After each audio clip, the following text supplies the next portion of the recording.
We've been holding hearts before charts, before meds had names, we had compassion. This one's for every nurse, past, present, and future. Let's go. We are the calm in the storm, the beacon of hope. Every beat, every breath, we honor the oath. From night shifts to day breaks, loving our tone. Peplau taught us, connection heals more than alone. From Florence to futures, we redefine care, not just meds and machines. We're presence of prayer, with hands that comfort, eyes that see truth. Healing ain't a chart, notice what we do. We are nurses with hearts wide open, healing souls emotions. Well, thank you, Nancy. Welcome, everybody, to our next episode here of Peplau's Ghost. Thank you for joining us. I'm really excited about our next guest. We have Dr. Nancy Valentine here, who I will just say is a living legend here in the nursing world. She's has a real deep understanding and experience actually being with Dr. Hildegard Peplau, which is what the podcast is actually named after. So super excited to have this. I also encourage everybody to go back and listen to that intro. I mean, it's, you know, as the kids say, it's fire, right? I mean, it was so energetic. It's timely. And I really want to, put a shout out to our previous guest, Marceli Pascal Rodriguez, the owner of Transformation Aesthetics and Wellness. Please really encourage you. I'll put that in the notes on how to contact him if you're interested, if you're in the area, you want to collaborate either with his music or his expertise as a PMHNP as well. So thank you again to Marceli. He is actually a previous guest on our podcast, so feel free to reach out and go back on our history and check out his episode. It was really great too. But right now we've got Dr. Nancy Valentine here. And so again, just really want to kind of open her up and just kind of learn a little bit more about her experience with Dr. Peplau. And so kind of the first question we have here is just, Dr. Peplau is, considered a lot in our field as the mother of psychiatric nursing.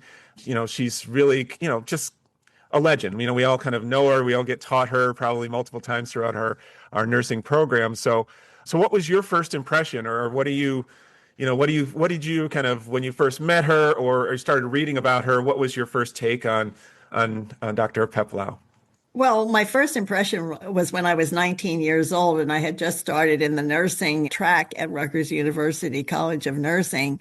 And this woman came in to speak to us. She was introduced as Dr. Hildegard Peplau. None of us had ever heard of her before. We were just getting into nursing because our first year was arts and sciences. And she was quite a character right from the get-go. She sat on a desk and she then took out tobacco and started rolling her own cigarette and started smoking it, of course, which I guess was not that unusual at the time, and then started chatting us up about why we were in the right place, that, being a psychiatric nurse in particular would be very, much a thing that she would advocate. And then she really was pushing. Her whole raison d'etre for being with us that day was not to be pushing psych nursing so much as a specialty, but to really get us thinking about going for our master's degree, advanced education. And I remember sitting there thinking, advanced education, I hope I just pass my first nursing course. I don't know how I could ever even think of going for, another degree right now. But her point was her cell job. I remember this so vividly. She said, do you want to eat steak or do you want to eat hamburger? It's up to you. So she immediately put it in economic terms. And honestly, that was the first and last I ever saw of her in undergraduate school, because being in the graduate program was a world away from the undergraduates. I mean, we saw her. I was thankful in years then that came that I had gotten to meet her first at that time.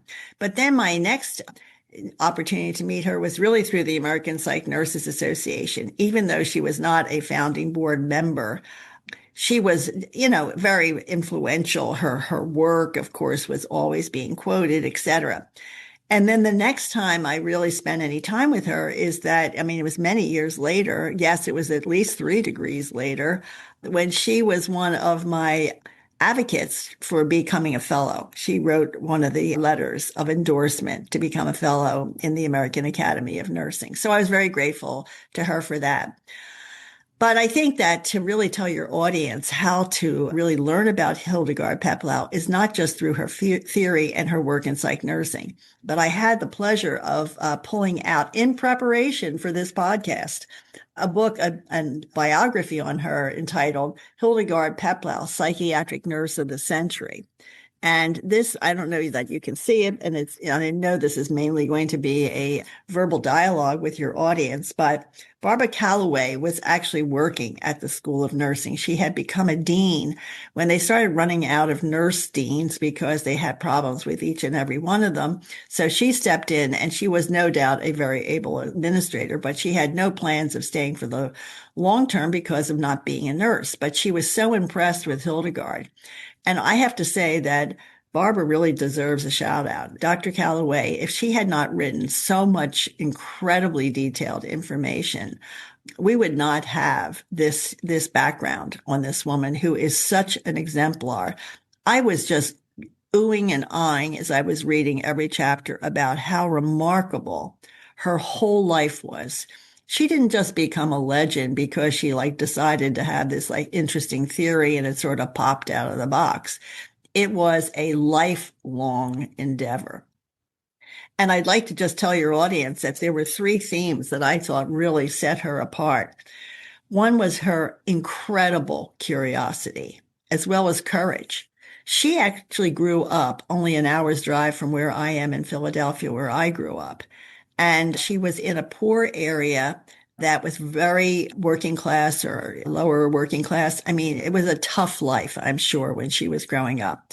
She had immigrant parents. They were very much trying to make it in the new world, but it came with a lot of baggage for the kids. And she couldn't wait to get out. And she finally escaped by going, when she was finished school, she got into nursing school. Nobody really thought that was, anything that they advocated because education for young women was just not heard of.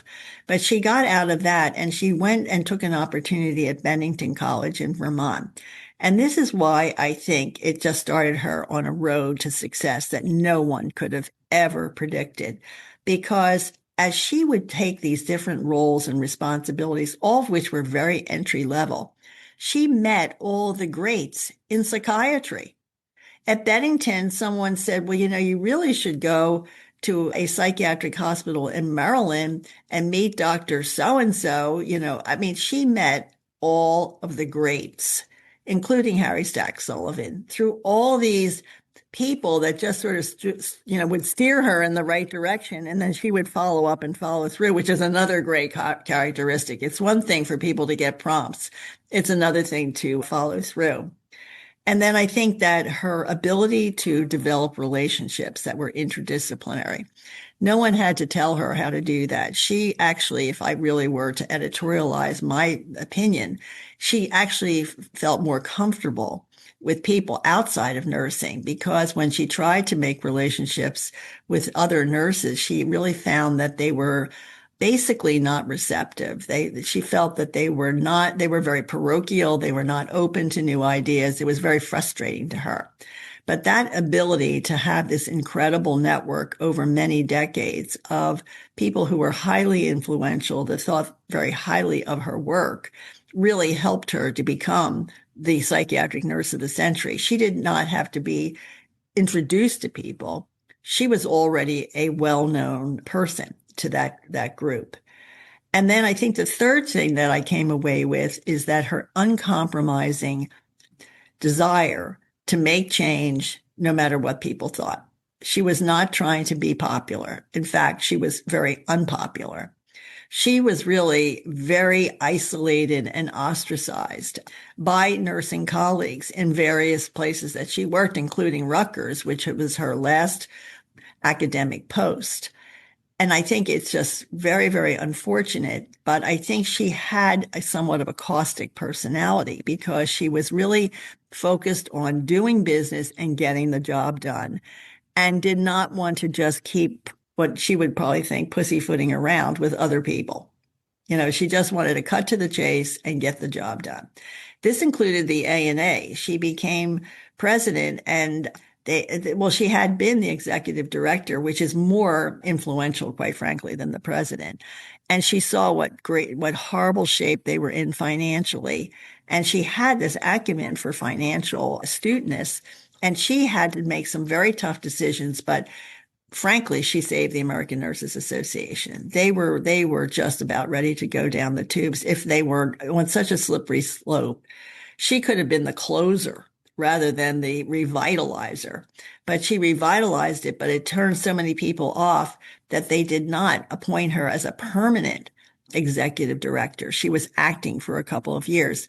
And they gave her the consolation prize of being the president, but she found that even more frustrating because then they put, in her mind, another inept person into the like the receivership, so to speak, of being the executive director. And again, it just didn't flourish the way she thought it could. So there are many, many different renditions of what I told you, but I think they are the personal characteristics that got her through. So back to her theory, of interpersonal relationships, it was groundbreaking. And a lot of people didn't want to do it, including the hospitals where she actually was trying it out, Greystone and even others. She had to really work with primarily, in some cases, the physician who was running the institution, because the nurse lead had wanted nothing to do with it. They felt it was immediately competitive. They didn't want nurses to be actively involved in care. They were really in stewardship kind of roles, doing for the patient, whereas she wanted them to do things with the patient and to give the patient more independence and freedom, etc. So that's just the capsule version of how I have gotten to know this woman.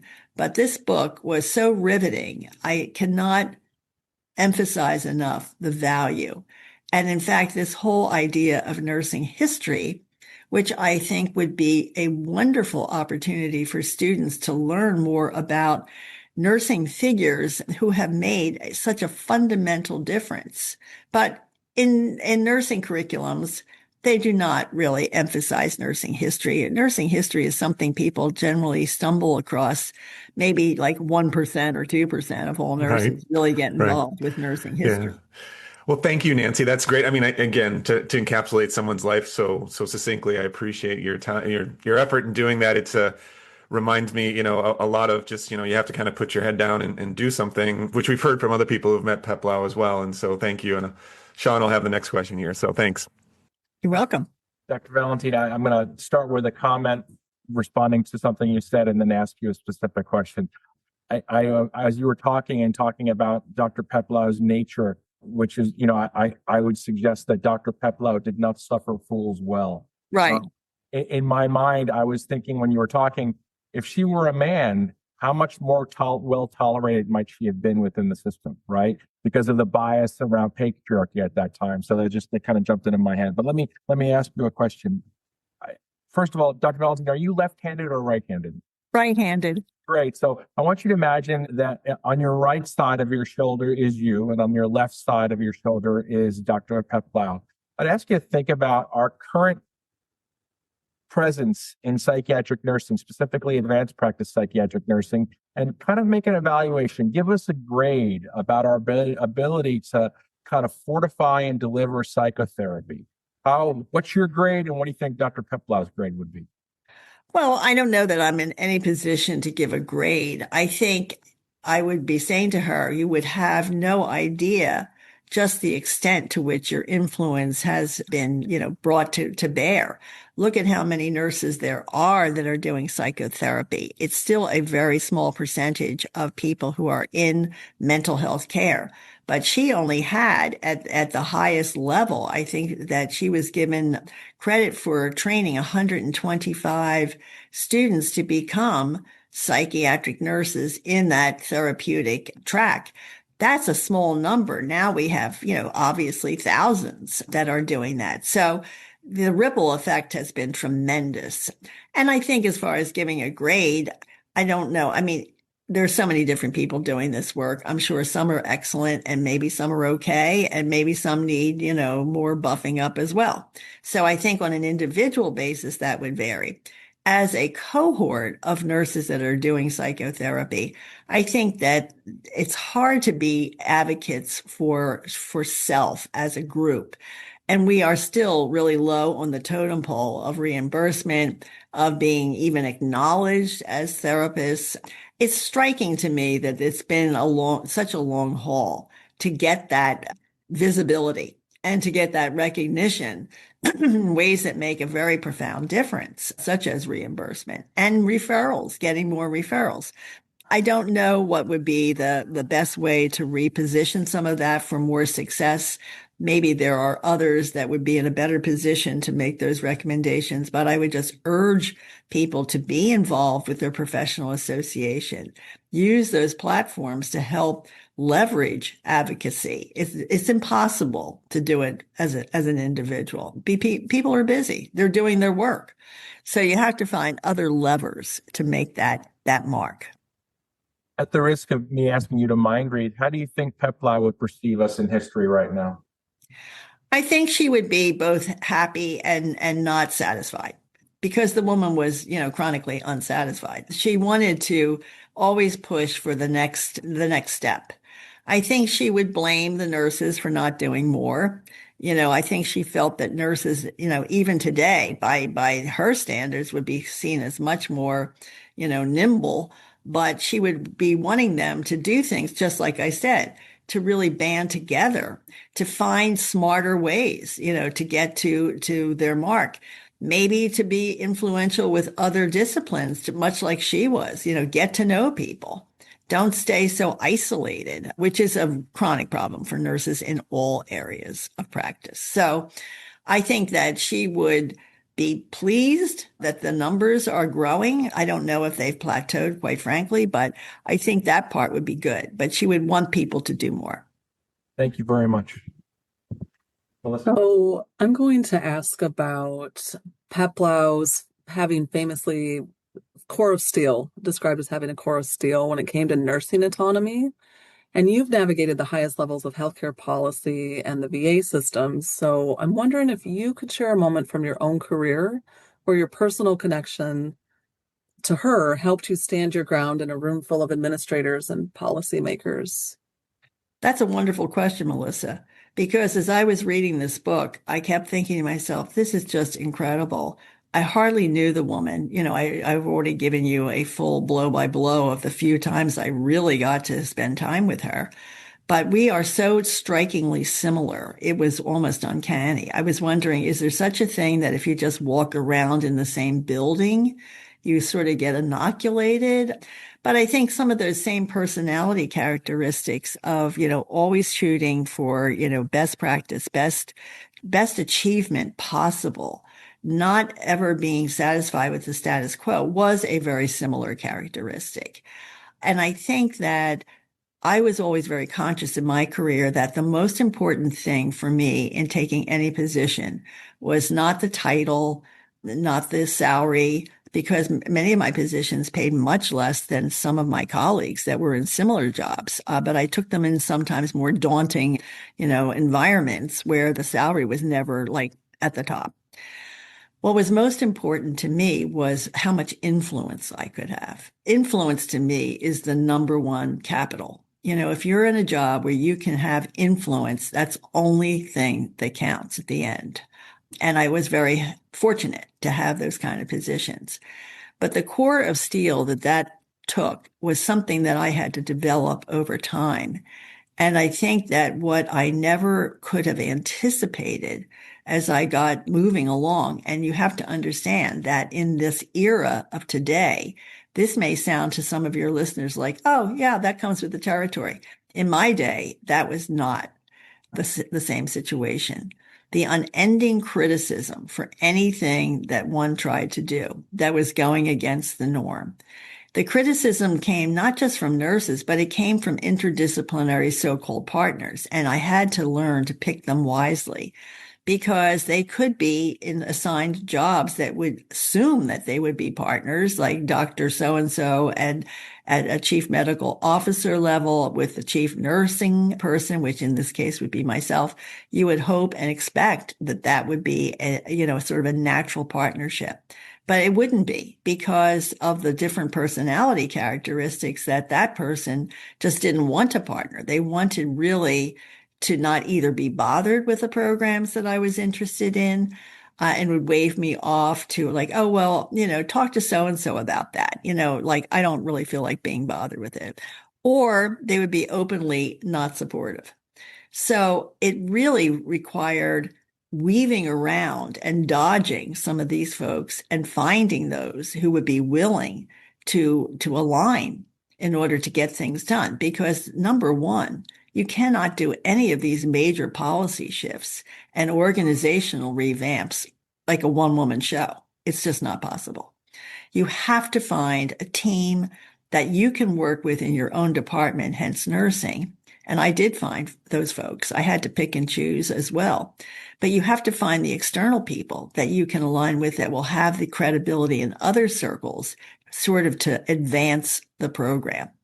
So I think it took the ability to withstand that kind of criticism, to just not waffle under it and just keep going no matter what.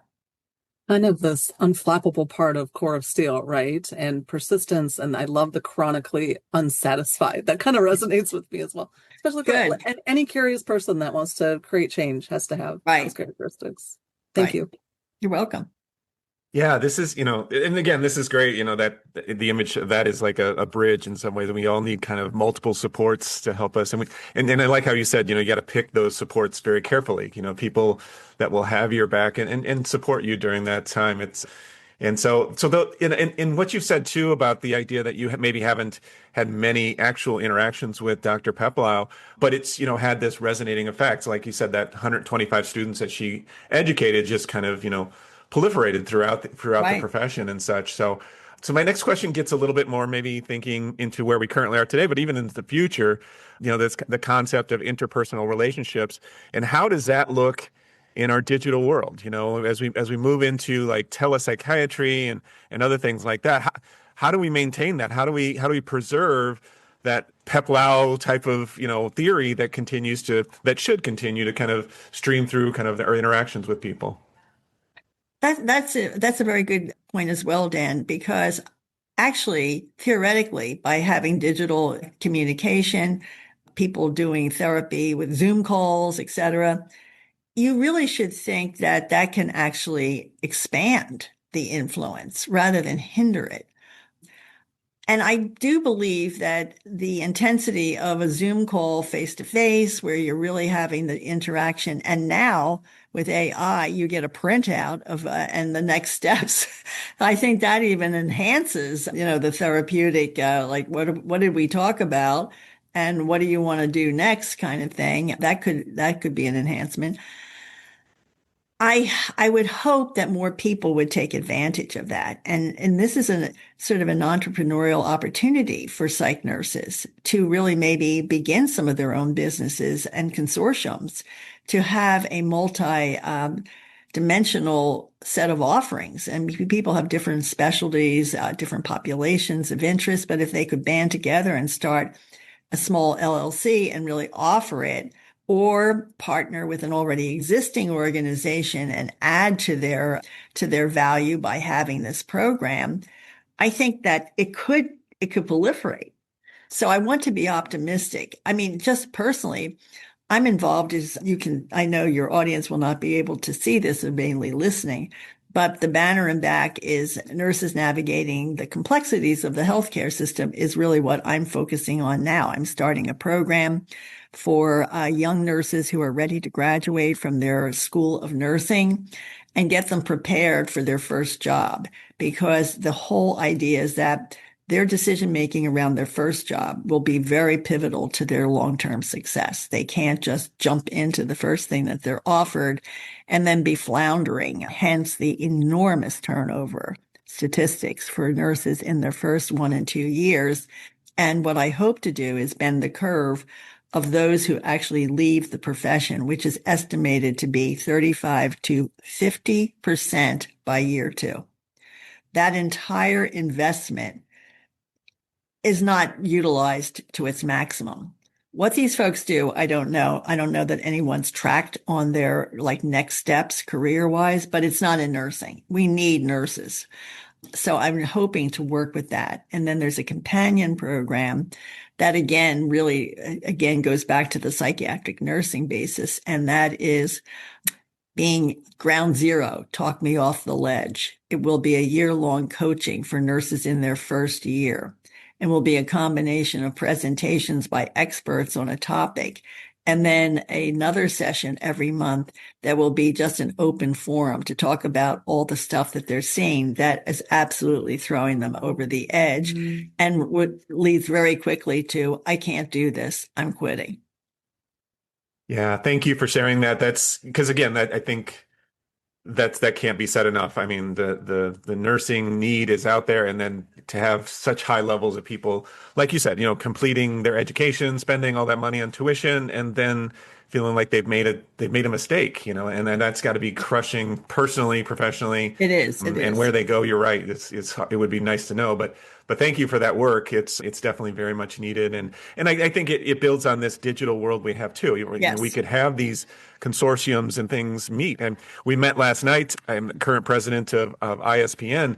And we had a listening session for the board. And that was one of the things that came up too, is mentoring, getting Right. support, especially in our early careers, how we can Absolutely. do that. So again, it's so necessary. It's vital. absolutely. Yeah. So Sean, I'll let you take the last question. Yeah, Dr. Valentine, as a veteran, I share your passion and interest for veteran care. Can you share a few pearls that could have only been sourced from serving those who have served? Oh, that is a wonderful question. Well, thank you, Sean, for your service. I appreciate it. I think that what people don't really appreciate about VA is the enormous dedication of the people who work there. We only hear all the bad news stories. And in 163 medical centers, there are clearly going to be, moments where, people make some pretty disastrous mistakes. But overall, the work that's being done is being done by people who are self-selected, truly, to give care to veterans and really care about that population. So I would say that what I learned and what I would impart to our audience is that VA is a wonderful employment option. Now, today, I don't want to comment on it's being under assault by the current administration, unfortunately, but hopefully it will stand the test of time. The second is the amount of research that is poured into veterans care is also not to be overlooked, because so much of the outcomes of that research, including in psychiatry, are utilized by other people in other domains of healthcare. So the work that exemplifies is really important. And one of the things I was able to do in my tenure there was to open it up so that nurses had the same opportunity as anyone else to compete for those research funds, because believe it or not, they were not allowed to before I arrived. I couldn't believe that. I was like, what? That's ridiculous. So that would be an example of, okay, we're going to change this. And we did. I think the third thing about veterans care is that we need more emphasis and to be positive about it, which I was really sort of saying earlier. But I think people need to recognize what the contributions are, rather than, again, just be looking at it being a cost center, something that we can do without. We can mainstream everyone into the private sector, and theoretically that could happen. But they're not going to get the same focused care in the private sector, I don't believe. And today, the way the options work is that if you need a specialist that they don't have, you can be referred out. So you really have both options as a veteran. Thank you. You share Peplau's core of steel. I do. I can hear it. Maybe you were inoculated just spending a little bit of time with her. That's amazing. So thank you again, Dr. Nancy Valentine. This has been a wonderful, educational and inspiring for me. I think, again, after this episode, I do feel like Peplau's ghost is with us. Maybe she's not turning over in her grave as much as I had feared when we first started this podcast. So thank you for inspiring me and really kind of continuing to believe what she believes and carry on her spirit. So thank you again for this opportunity. And thank you all for listening, and really look forward to another episode here coming soon. In another week or so, you should have another episode in your inbox, in your Apple Podcast, wherever you get your podcast. So please like, subscribe, please comment. We'd love to hear from you on how we're doing and who else you maybe would like to hear from. So, and again, please enjoy in the outro, Marcelli Pascal Rodriguez, beautiful and inspiring music as well. So, all right, we'll see you in the next episode. Thank you so much. Yeah, we rise through the pain, carrying the torch through the blood and the rain. We are nurses, the world can't forget. We give our all, no regrets. Modern in our ways, but our roots don't decay. Nurses anthem and it's here to stay. We are nurses. So here's to the hands that heal, the hearts that stay steady, the voices that whisper you're not alone. Because nursing isn't just what we do, it's who we are.